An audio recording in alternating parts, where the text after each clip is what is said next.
বহিৰাজ্যত ৰহস্যজনকভাৱে মৃত্যু মৰাণৰ এজন ব্যক্তিৰ বহিৰাজ্যলৈ গৈ ৰহস্যজনকভাৱে মৃত্যু ডিব্ৰুগড় জিলাৰ খোৱাং আৰক্ষী থানাৰ অন্তৰ্গত ৩ নং বুঢ়ীখোৱাং গাঁৱৰ এজন ব্যক্তিৰ ৰমেশ কুৰ্মী ৪০ বছৰ নামৰ লোকজনে কৰ্মসন্ধানত যোৱা ২৫ মেত ঘৰৰ পৰা কেৰালালৈ বুলি ওলাই গৈছিল। ৰমেশ কুৰ্মীৰ সৈতে অঞ্চলটোৰে আন কেইবাগৰাকী লোক গৈছিল কেৰালালৈ। ইয়াৰ পিছতে ২৯ মেত কেৰালা আৰক্ষী ফালৰ পৰা ৰমেশ কুৰ্মীয়ে আত্মহনন কৰা বুলি খবৰ পোৱাৰ পিছতে পৰিয়ালত এতিয়া হাহাকাৰ অৱস্থা। এই মৃত্যুক সহজভাৱে ল'ব পৰা নাই পৰিয়ালৰ লোকে। পৰিকল্পিতভাৱে হত্যা কৰি আত্মহত্যাৰ ৰূপ দিবলৈ চেষ্টা কৰা অভিযোগ উত্থাপন কৰিছে ৰমেশৰ ভাতৃ আৰু স্থানীয় লোকে। ইফালে পৰিয়ালটো আৰ্থিকভাৱে সবল নোহোৱাত নচৰে ঘৰলৈ অনাৰ ক্ষেত্ৰত সমস্যাৰ সন্মুখীন হয় পৰিয়ালটি। সেয়ে স্থানীয় বিধায়ক তথা মন্ত্ৰী বিমল বৰাৰ কাকচপাত মন্ত্ৰীগৰাকীৰ তৎপৰতাত নচৰে ঘৰলৈ অনাৰ ব্যৱস্থা গ্ৰহণ কৰা হৈছে।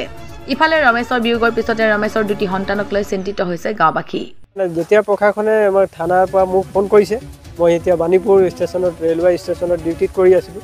ডিউটি কৰি থকা অৱস্থাত যে মই ক'বলৈ এনেকুৱা ছুটি প্ৰশাসনে কৈছে যে ভাইটি তুমি ক'ত আছা? মই বোলো আমুকত আছোঁ, তোমাৰ থানা নাম্বাৰটো আমি থানাত আছে বুলি তোমাক ফোন কৰিলোঁ, গতিকে তুমি VDP হয় বোলো। মই বোলো হয় ছাৰ, মই VDP হয়। VDP হয় বোলো, তেনেহ'লে তুমি অতি সোনকালে এই ঘৰ গৃহস্থ সিহঁতৰ ককাই ভাই কোন কেনেকৈ আছে তুমি লৈ আহা, তুমি ৰিলেশ্যনৰ মানুহ হয় নাই? মই বোলো মই ৰিলেশ্যনৰ মানুহ, যাৰ ভাই হয় ঘৰত তাৰ মোমাইকৰ পুতেক হয় বুলি কৈছোঁ। তাৰপৰা এওঁ কৈছে যে কি ঠিক আছে তেনেহ'লে ভাল কথা, আৰু তেখেতলোকৰ নাম্বাৰ আছে যদি মোক দিয়া বুলি কৈছে থানাই OC ছাৰে কৈছে আমাক। মই ছাৰ নাম্বাৰ আছে, মই চেষ্টা কৰিছোঁ আপোনাক নাম্বাৰ দিবলৈ, নাম্বাৰ দিছোঁ, নাম্বাৰ ফোন লগা নাই। তাৰপাছত আৰু চেষ্টা কৰি আছোঁ, তো ককাইটোৰ নাম্বাৰ ফোন লাগিলে, ফোন লগাৰ পাছত মই ছাৰক নম্বৰটো হোৱাটছএপ কৰি দিছোঁ। হোৱাটছএপ কৰি দিয়াৰ পাছত থানাই এই ককাইটো ৰিচিভ কৰিছে, ফোনটো পাইছে, তাৰপাছত গৈছে। তাৰপৰা মই অলপ সময় পাছত পাইছোঁহে থানাৰ পৰা আহিলোঁ।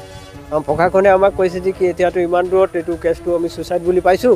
বিমল বৰা ছাৰে আৰু কিছুমান বয়োজ্যেষ্ঠ মানুহ আছে, সেইবোৰ আমাক বহুত সহায় কৰিলে আৰু বহুত দেওবাৰে ওলাই গৈছিলে ঘৰৰ পৰা। তাৰপিছত আমি কোনো খা খবৰ পোৱা নাছিলোঁ। তাৰপিছত যোনে লৈ গৈছিলে তাক ফোন কৰিলোঁ। তাৰপিছত সুধিলোঁ সিহঁতি কেৰেলা পালেগৈ নে? পালেগৈ বুলি কৈছে। তাৰপিছত দেচোন ফোন কৰিলোঁ, ফোন কৰাৰ পিছত সি মই দিব নোৱাৰিম, মই ভাত ৰান্ধি আছোঁ কি বোলে, সি বাহিৰত আছিলে, পিছত আহি কথা পতাই দিম ক'লে। 2 দিন কৰিলোঁ, 2 দিনত নাপালোঁ। তাৰপিছত এনেকৈ থাকি গ'লোঁ, নাপালোঁ। তাৰপিছত নেক্সট দিন খোৱাঙৰ পুলিচ প্ৰশাসনে আমাক ইয়াৰ ঘৰত ফোন কৰিলে, ফোন কৰি কিনে খবৰ পালোঁ। তাৰপিছত থানাত গৈ কিনেহে চালোঁ যে ডেড বডি ছুইচাইড কেছ বুলি।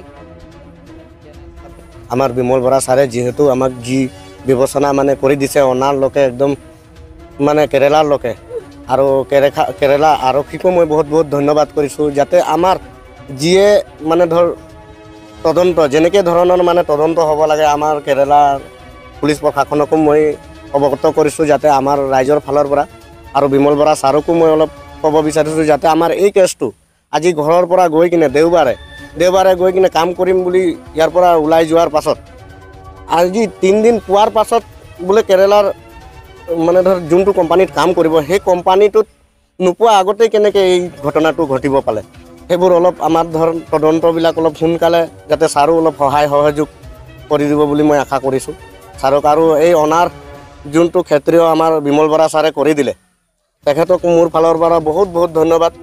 আৰু বহুত মানে একদম কি ক'ব পাৰিম আৰু ছাৰ, এনেকুৱা দুখৰ ব্যৱস্থাত আৰু আমি ক'বই নোৱাৰিছোঁ। পৰিয়ালৰ অৱস্থা বৰ ভাল নহয়, অতি দৰিদ্ৰ। বিমল বৰাই সুবিধা কৰি দিয়াৰ বাবেই আপোনালোকে আনিব পাৰিছে।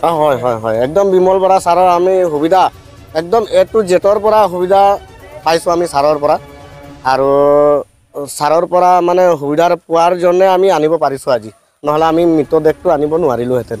আমি ইমান দুখীয়া দৰিদ্ৰ পৰিয়াল নহয় এখেতলোকে যে নিজৰ ঘৰৰ পৰা খাবৰ কাৰণে আজি কাম কৰিবৰ কাৰণে কেৰেলালৈ গৈছিলে। তেখেতৰ ল'ৰা ছোৱালী 2জন আছে, এটা ল'ৰা আৰু এজনী ছোৱালী।